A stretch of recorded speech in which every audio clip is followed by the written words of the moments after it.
जय माता दी। नमस्कार दोस्तों, स्वागत है आप सभी का हमारे YouTube चैनल लक्ष्मी शर्मा की कहानियां पर। ओम नमः भगवते वासुदेवाय।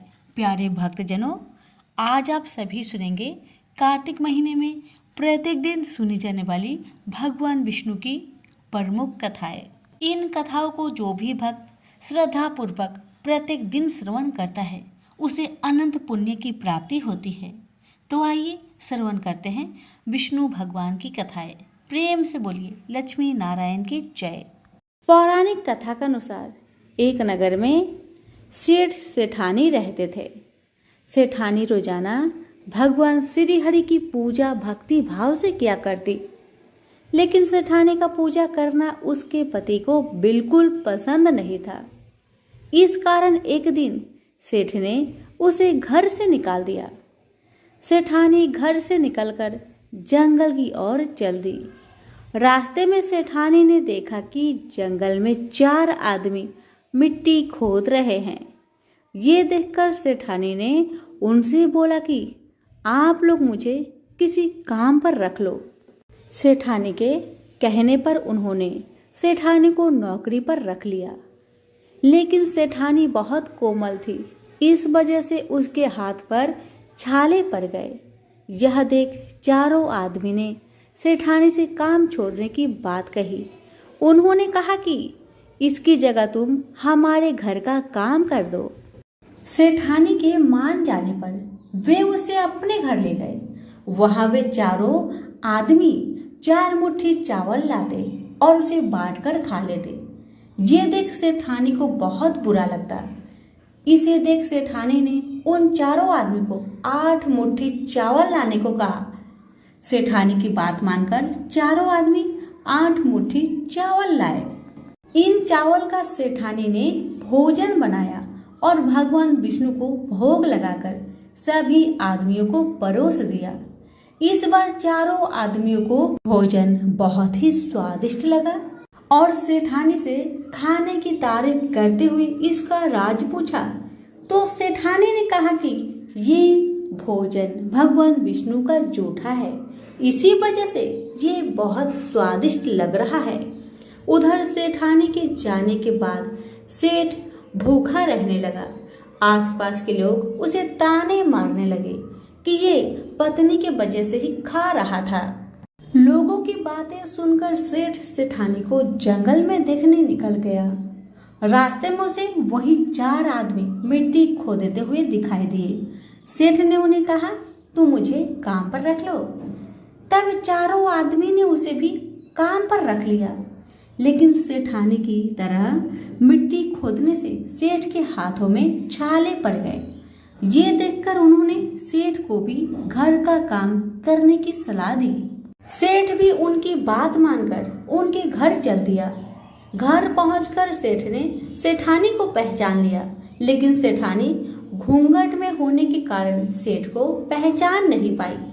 हर दिन की तरह इस बार भी सेठानी ने भगवान श्री हरि विष्णु को भोग लगाकर सभी को खाना परोस दिया। लेकिन जैसे ही सेठानी सेठ को खाना परोसने लगी तो भगवान विष्णु ने सेठानी का हाथ पकड़ लिया और कहा कि ये तुम क्या कर रही हो। सेठानी बोली, मैं कुछ नहीं कर रही, मैं तो भोजन परोस रही हूँ। 4 भाइयों ने सेठानी से कहा कि हमें भी भगवान विष्णु के दर्शन कराओ। सेठानी के अनुरोध करने पर भगवान विष्णु उन सभी के सामने प्रकट हो गए।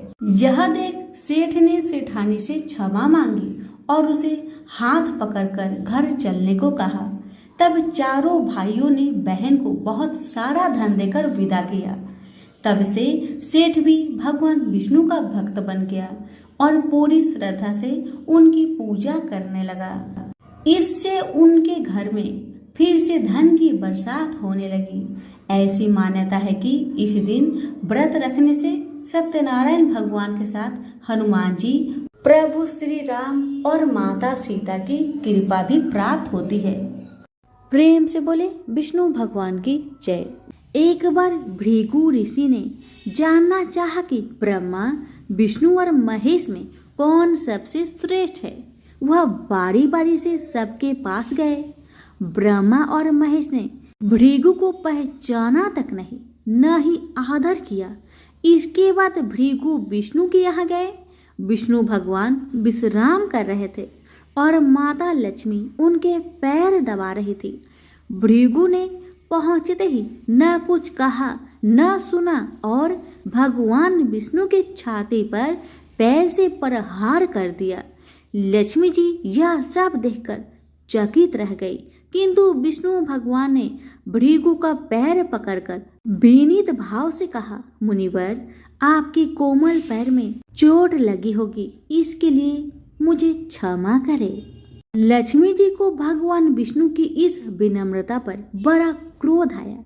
वह भगवान विष्णु से नाराज होकर भूलोक में आ गई तथा कोल्हापुर में रहने लगी। लक्ष्मी जी के चले जाने से विष्णु भगवान को लगा कि उनका श्री और वैभव ही नष्ट हो गया और उनका मन बड़ा अशांत रहने लगा। लक्ष्मी जी को ढूंढने के लिए वह श्रीनिवास के नाम से भूलोक में आए। घूमते घूमते बेकटचल पर्वत क्षेत्र में बकुला माई के आश्रम पहुँचे। बकुला माई ने उनकी बड़ी आवभगत की, उन्हें आश्रम में ही रहने को कहा। एक दिन जंगल में एक मतवाला हाथी आ गया। आश्रमवासी डरकर इधर उधर भागने लगे। श्रीनिवास ने यह देखा तो धनुष बाण में लेकर हाथी का पीछा किया। हाथी डरकर भागा और घने जंगल में अदृश्य हो गया। श्रीनिवास उसका पीछा करते करते थक गए थे। वह एक सरोवर के किनारे वृक्ष की छाया में लेट गए और उन्हें हल्की सी झपकी आ गई। थोड़ी देर में शोर सुनकर वह जागे तो देखा कि 4-6 युवतियां उन्हें घेर खड़ी है। श्रीनिवास को जागा हुआ देखकर वह झपटकर बोली, यह हमारी राजकुमारी पद्मापति का सुरक्षित उपवन है और यहाँ पुरुषों को आना मना है। तुम यहाँ कैसे और क्यों आए हो?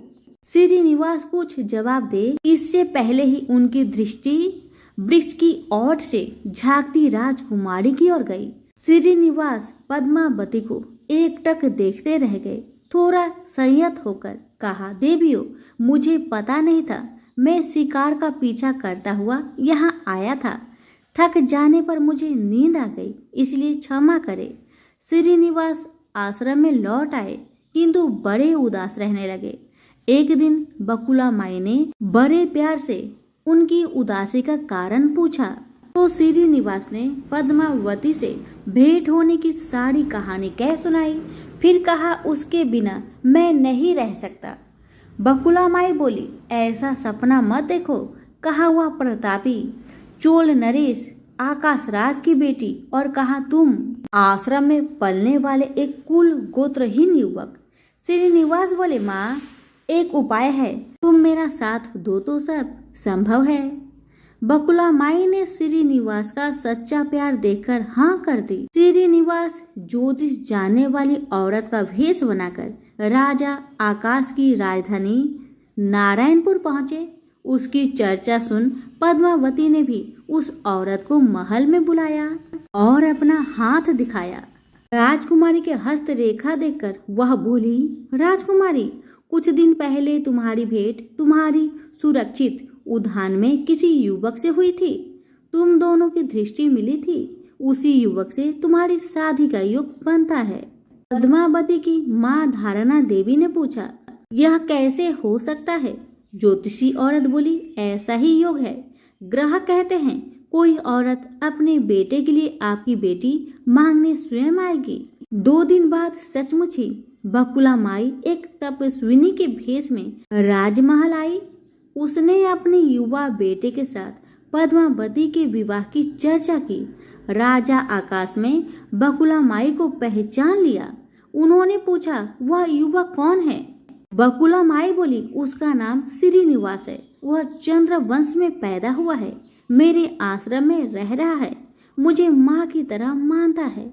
राजा आकाश ने कुछ सोचकर उत्तर देने के लिए कहा। बकुला माई के चले जाने पर आकाश ने राज पुरोहित को बुलाकर सारी बात बताई। राज पुरोहित ने गणना की, फिर सहमति देते हुए कहा, महाराज, श्रीनिवास में विष्णु जैसा देवगुण है और लक्ष्मी जैसी आपकी बेटी के लिए यह बड़ा सुयोग है। राजा आकाश ने तुरंत बकुला बाई के यहाँ अपनी स्वीकृति के साथ विवाह के लग्न पत्रिका भेज दी। बकुला माई ने सुना तो वह चिंतित हो उठी। श्रीनिवास से बोली, बेटा, अब तक तो विवाह की चिंता ही थी, अब पैसे ना होने की चिंता है। मैं वरा स्वामी के पास जाती हूँ, उनसे पूछती हूँ कि क्या किया जाए।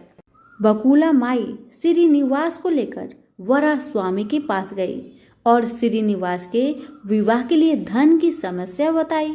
तो वरा स्वामी ने 8 दिक्पालों इंद्र, कुबेर, ब्रह्मा, शंकर आदि देवताओं को अपने आश्रम में बुलवाया और फिर श्रीनिवास को बुलाकर कहा, तुम स्वयं इन्हें अपनी समस्या बताओ।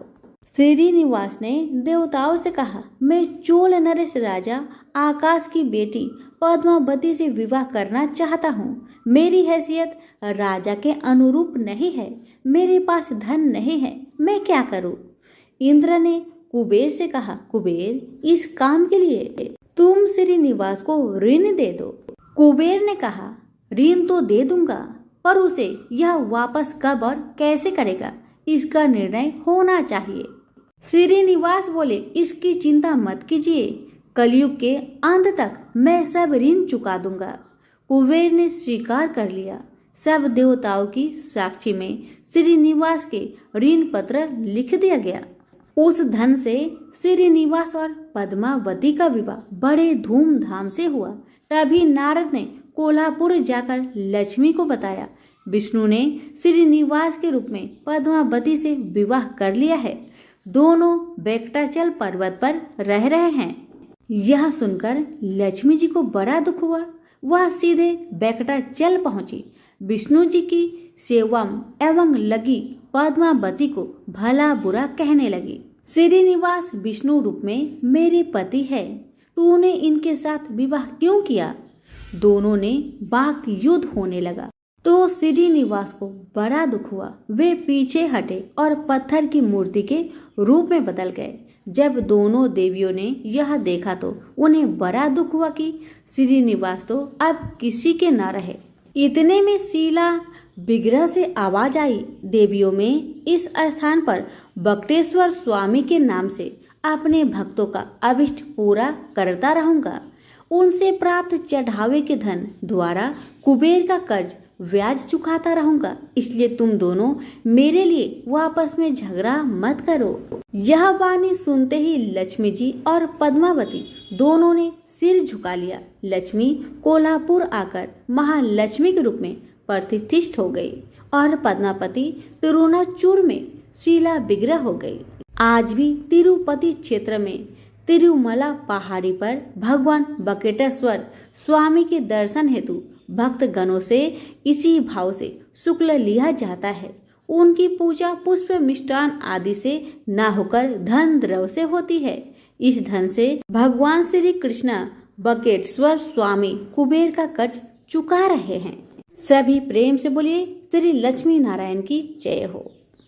एक बार ब्रह्मा जी के मानस पुत्र सनत सनकादि भगवान विष्णु के दर्शन करने बैकुंठ धाम में पहुंचे।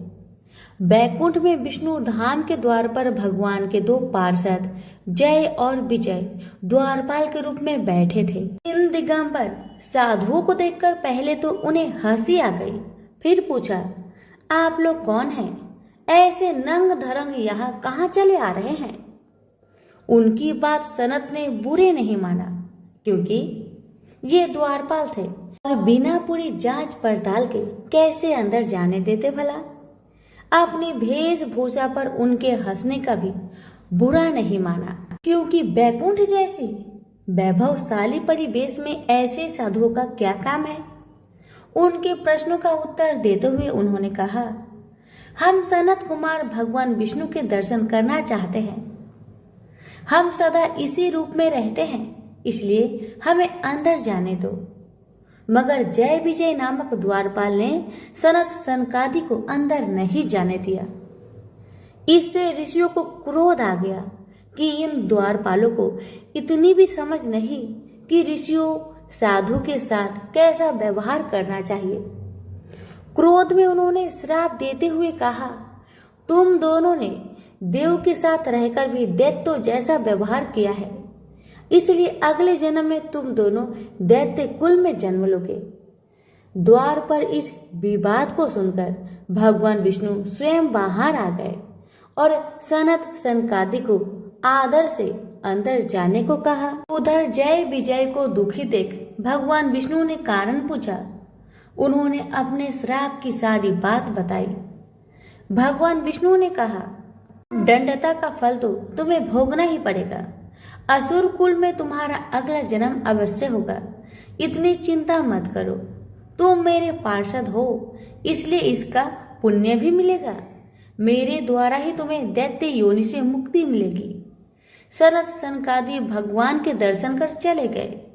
जय विजय की मृत्यु होने पर उनका जन्म कश्यप ऋषि की पत्नी दीति के गर्भ से हुआ। दीति दैत्य कुलों की माता थी, अतः उसके गर्भ से जन्म लेने वाले जय विजय का नाम इस जन्म में हिरण्याक्ष और हिरण्यकशिपु हुआ। उन दोनों में प्रबल असुरी शक्ति थी। उन्होंने अपने उत्पात द्वारा असुरी शक्ति के बल पर असुरी राज्य स्थापित किया। उन्होंने देवलोक पर भी आक्रमण कर देवताओं को भी त्रस्त कर रखा था। उन्होंने घोषणा की कि अब से उनके राज्य के सारे यज्ञ उनके ही नाम पर होंगे। देव को कोई यज्ञ भाग में नहीं मिलेगा। किसी भी देवी देवता या ईश्वर की पूजा आराधना के बजाय उनकी ही पूजा होगी। देवगण कभी यहाँ पहुंच ही ना सके, इसलिए मैं पृथ्वी को ही पाताल में पहुंचा दूंगा। यह निश्चय कर हिरण्याक्ष असुरीय शक्ति के बल पर पृथ्वी को रसातल में ले गया।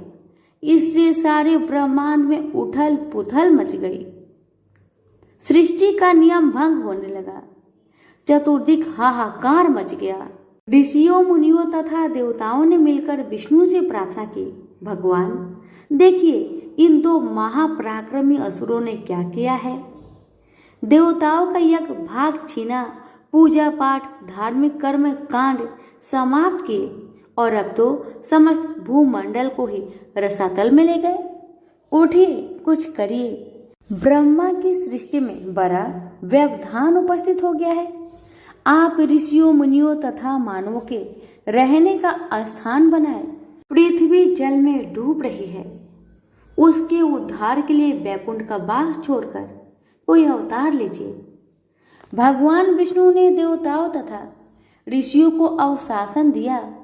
जब पृथ्वी पर पाप का भार ज्यादा हो जाता है तो उसके उद्धार के लिए मुझे अवतार लेना ही पड़ता है।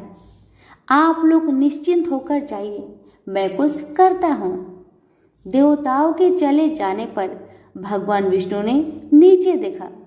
पृथ्वी का कहीं पता नहीं, सर्वत्र जल ही जल दिख रहा था।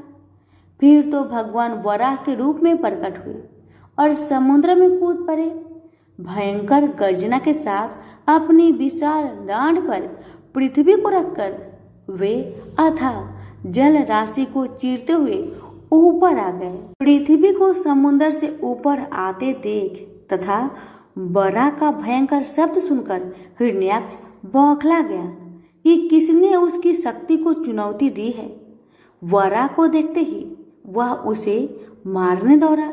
उसका हर अस्त्र शस्त्र वराह के शरीर से टकराकर चूर चूर हो जाता था। भगवान कुछ देर उसके प्रहार को झेलते रहे और उसके क्रोध को भड़काते रहे। रूप भले ही वराह का था, पर थे तो वह पर ब्रह्मा अनंत शक्ति भगवान विष्णु। उन्होंने एक ही झटके से हिरण्याक्ष को अपने डांड पर उठा लिया और घुमाकर आकाश में दूर फेंक दिया। आकाश में चक्कर काटकर वह धड़ाम से पृथ्वी पर वराह के पास ही गिर पड़ा। मरणासन हिरण्याक्ष ने देखा कि वह वराह अब वराह न होकर भगवान विष्णु है। उसे अपना पूर्व जन्म याद हो आया। उसने भगवान के चरण पकड़ लिए और कहा, भगवान, पाप के श्राप को आपने अंत कर दिया और अपने ही हाथों इस जन्म से मुक्ति दिलाई। मुझे तो मुक्ति मिली, पर मेरे भाई हिरण्यकश्यप का क्या होगा? उसे भी तो मुक्ति दीजिए। भगवान विष्णु हंसकर बोले, समय से पूर्व किसी के पाप का अंत नहीं होता। तुम्हारे भाई हिरण्यकश्यप के पाप का भी अंत नहीं है। तुम्हारे अंत के लिए पृथ्वी कारण बनी। इसके अंत के लिए मुझे एक और अवतार लेना पड़ेगा। तुम्हारे लिए बड़ा बनना पड़ा। उसके लिए नरसिंह रूप में अवतार लेकर उसका उद्धार करना पड़ेगा। भगवान विष्णु के ये शब्द सुनकर हिरण्याक्ष ने बड़ी शांति से अपने प्राण त्याग दिए। सभी प्रेम से बोलिए, विष्णु भगवान की जय। अब सुनेंगे नरसिंह अवतार की कथा। अपने बड़े भाई हिरण्याक्ष के मारे जाने पर हिरण्यकश्यप बौखला उठा। हिरण्याक्ष को मारने के लिए नारायण को वारा यानी शुक्र तक बनना पड़ा। अब मैं ऐसा बदला लूंगा कि नारायण ही न रहेंगे। मैं इस भूमंडल से उनका नाम ही मिटा दूंगा। मेरे साम्राज्य में कोई उनका नाम लेने वाला न रहेगा। मैं इस भूमंडल से उनका नाम ही मिटा दूंगा। मेरे साम्राज्य में कोई उनका नाम लेने वाला ना रहेगा। मैंने अपनी कठिन तपस्या से ब्रह्मा से वर प्राप्त किया है। मैं अवध्य हूँ। देवता, राक्षस, मनुष्य, यक्ष, गंधर्व, किन्नर मुझे नहीं मार सकते। उसने सारे साम्राज्य में घोषणा कर दी कि कोई भी यज्ञ, जप, तप मेरे राज्य में नहीं होगा तथा किसी भी देवी देवता की आराधना नहीं होगी।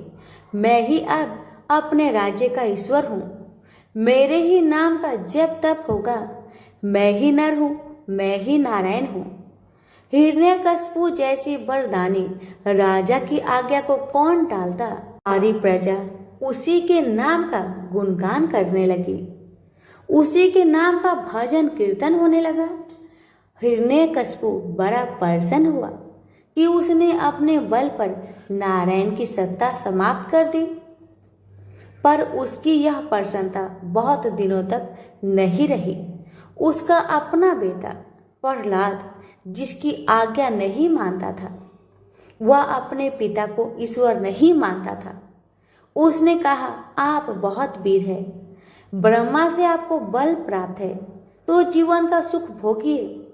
पर सबसे ऊपर जो आदि शक्ति नारायण है, जिससे यह संसार संचालित है, सूर्य, चंद्रमा, ग्रह, नक्षत्र, तारे, पृथ्वी जिसकी शक्ति से भ्रमण कर रहे हैं, उसमें मेरी आपकी सत्ता की क्या गिनती। इसलिए और चाहे जो करे, पर नारायण भगवान की अपेक्षा ना करे। पुत्र की ऐसी बातें सुनकर हिरण्यकश्यप के क्रोध की सीमा ना रही। वह तड़प कर बोला, घर में ही ऐसा भेदी पैदा हो गया। याद रख, मैं तेरा पिता हूँ। मेरा आज्ञा मानना तेरा धर्म है। प्रहलाद ने कहा, पिताजी, उतनी ही आज्ञा का पालन करना पुत्र का धर्म है जो नीति, धर्म तथा वेद विरुद्ध ना हो। मेरा पिता जिस परम पिता परमात्मा का अंश है, उस परम पिता परमात्मा को कैसे न मानो। हिरण्यकश्यप ने दैत्य को प्रहलाद के वध की आज्ञा दी। दैत्यों ने प्रहलाद को तरह तरह की यातनाएं दी। उसे महल से गिराया, सांपों से कटवाया, बांधकर समुद्र में फेंका, आग में डलवाया, पर हर प्रयास में प्रहलाद का कुछ भी बाल बांका न हुआ। मारने वाले मर गए और वह सारे संकटों से खेलता हुआ निकल आया। जब पिता का क्रोध शांत न हुआ तो उसने कहा, पिताजी, आपने अपने ही पुत्र को मरवाने का इतना प्रयास किया, पर भगवान की कृपा से मैं अब भी जीवित हूँ। आप अपना हठ छोड़कर नारायण भगवान से विरोध ना करें, वह सर्वशक्तिमान है। हिरण्यकश्यप हार मानने वाला नहीं था। उसने कहा, जिस नारायण ने मेरे भाई हिरण्याक्ष को मारा है, मैं उसे कभी भी अपने राज्य में पूजित नहीं होने दूंगा। मैंने तेरी मृत्यु के लिए दूसरा नियुक्त किया था, पर अब मैं स्वयं तेरी मृत्यु का कारण बनूंगा और देखता हूं कि कैसे तेरे नारायण तेरी रक्षा करते हैं। ऐसा कहकर उसने भरे दरबार में प्रहलाद को एक खंबे से बांध दिया और खड़क लेकर बोला, अब मैं तेरा वध करता हूँ, अपने नारायण को कह आकर तुझे बचाए। प्रहलाद के चेहरे पर कोई दुख नहीं था। वह हंसकर बोला, यदि मेरा जीवन शेष है तो अवश्य बचूंगा। हिरण्यकशिपु बोला, यहाँ तेरे नारायण कैसे आएंगे? क्या इस खंबे में से आएंगे? प्रहलाद ने कहा, पिताजी वह सब जगह है, मुझ में, आप में, इस रस्सी में, खंबे में, आपकी खटक में, वो तो सर्वत्र है। उन्हें कहीं आने जाने की आवश्यकता नहीं होती। आप अपने मन की आंख से देखो, वे यहाँ भी दिखाई देंगे। प्रहलाद की बात सुनकर हिरण्यकशिपु का क्रोध अब सीमा से बाहर हो गया। उसने खड्ग उठाकर जैसे ही प्रहलाद पर प्रहार करना चाहा कि एक भयंकर विस्फोट हुआ। खंबा फट गया। उसमें से एक विचित्र आकृति का जीव निकला, जिसका शरीर तो मनुष्य का था, मुख, हाथ, सिंह जैसे थे। वह नरसिंह था। उसने झटक कर हिरण्यकशिपु को गेंद जैसा उठाया और अपनी दोनों जांघों पर उसे लिटाकर अपने विशाल नाखून से उसका पेट फाड़ दिया। उस समय गोधूली बेला थी। इस प्रकार भगवान विष्णु ने ब्रह्मा के वर की रक्षा करते हुए हिरण्यकशिपु का अंत कर दिया। उसके मरते ही उसके राज्य से उसका आतंक का अंत हुआ। ईश्वर भक्त प्रहलाद उसके बाद राजा हुए। उनके राज्य में धर्म स्थापना हुई। तो प्रेम से बोलिए विष्णु भगवान की जय। आजामिल एक सदाचारी ब्राह्मण था। वह कन्याकुब्ज प्रदेश में रहता था। प्रारंभिक जीवन वह बहुत ही सदाचारी तथा ब्राह्मणोचित कर्म करने वाला था।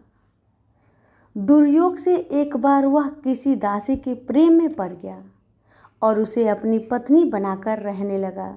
उसकी कुसंगति के कारण उसके विचार दूषित हो गए और दुष्कर्मों से वह अपनी जीविका चलाने लगा। वह लूटपाट तथा हत्या जैसे बुरे कर्मों में हमेशा लगा रहता था। दासी से इसके 10 पुत्र थे। उनमें से सबसे छोटे पुत्र से उसे बड़ा मोह था। उसका नाम उसने नारायण रखा था। अक्सर वह उसे हमेशा नारायण नारायण कहकर पुकारता था। उसके अन्य बेटा उसकी कोई परवाह नहीं करते थे तथा वे भी उसी की तरह दुष्ट कर्मों में लगे रहते थे। पत्नी भी नीच संस्कारों की थी, अतः वो भी कभी आजमील को मना नहीं करती थी कि बुरे और निंदित कर्म मत करो। अच्छे और भले कर्मों से जो उपार्जित करोगे उसी में रूखा सूखा खाकर जैसा भी होगा हम अपना तथा अपने परिवार का भरण पोषण करेंगे। पत्नी तथा अन्य संतानों की तरफ से निंदित कर्मों का बढ़ावा देने के कारण अजामिल और भी बुरे कर्मों में लगा रहा। चोरी, झूठ, लूटपाट तथा हत्या जैसे जघन्य कर्मों के साथ वह मद्यपान भी अधिक करने लगा, जिससे उसका स्वास्थ्य भी खराब हो गया। एक बार वह बहुत बीमार पड़ा। उसकी सेवा के लिए कोई भी न आता था। अब उसे पता लगा कि जिनके भरण पोषण के लिए वह निंदित कर्म करता रहा, वही लोग अब उसे पूछते तक नहीं। बीमारी के कारण वह आसक्त होकर खाट पर ही पड़ा रहता था। उसमें स्वयं उठने बैठने तथा चलने फिरने की शक्ति भी नहीं रही। छोटा बेटा नारायण ही उसकी पुकार सुनकर उसके पास आता और उसकी बात सुनता था, इसलिए वह हमेशा उसको ही नारायण नाम लेकर पुकारता था। उसको असाध्य रोग हो गया था। एक दिन उसे जब आभास हुआ कि अब वह नहीं बचेगा और उसका प्रांत हो जाएगा, तो व्याकुल होकर वह अपने छोटे पुत्र को नारायण नारायण कहकर पुकारने लगा। जब तक नारायण उसके पास नहीं पहुंचा, उसने नारायण नारायण की रट लगाई रखी। जब उसके पास आया तो जीवन से निराश विहल हो उसका हाथ पकड़कर कहा, नारायण नारायण तू आ गया है। इतना कहते ही उसका प्रांत हो गया। सारी रात होने पर उसके जीव को लेने के लिए यमदूत आ पहुंचे और वे आजामिल के जीवन को लेकर यमलोक चले जाए। इससे पहले ही बैकुंठ से विष्णु के दूत आ गए और उन्होंने यमदूत से कहा, आजामिल के जीव को तुम लोग नरक में नहीं ले जा सकते।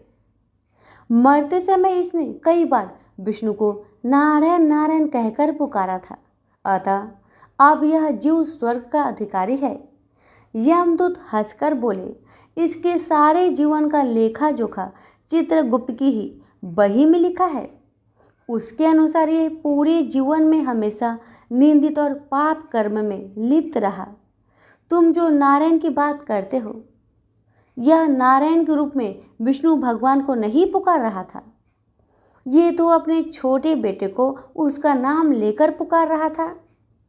विष्णु दूतों ने कहा, प्रारंभिक जीवन में यह सत्कर्मी था। एक स्त्री की कुसंगति में पड़कर इसने पाप कर्म किए हैं। इस सब के बाद बेटे के नाम के बहाने ही सही ये हमेशा नारायण नारायण कहता रहता था और अंत समय तो इसने नारायण नारायण कहते हुए अपने प्राण त्यागे हैं। इसलिए यह जीव इतने पुण्य से ही स्वर्ग का अधिकारी है। इसको हम स्वर्ग ले जाएंगे। इस प्रकार आजामिल नारायण के नाम की महिमा से स्वर्ग का अधिकारी बना। तो प्रेम से बोलिए, लक्ष्मी नारायण की जय।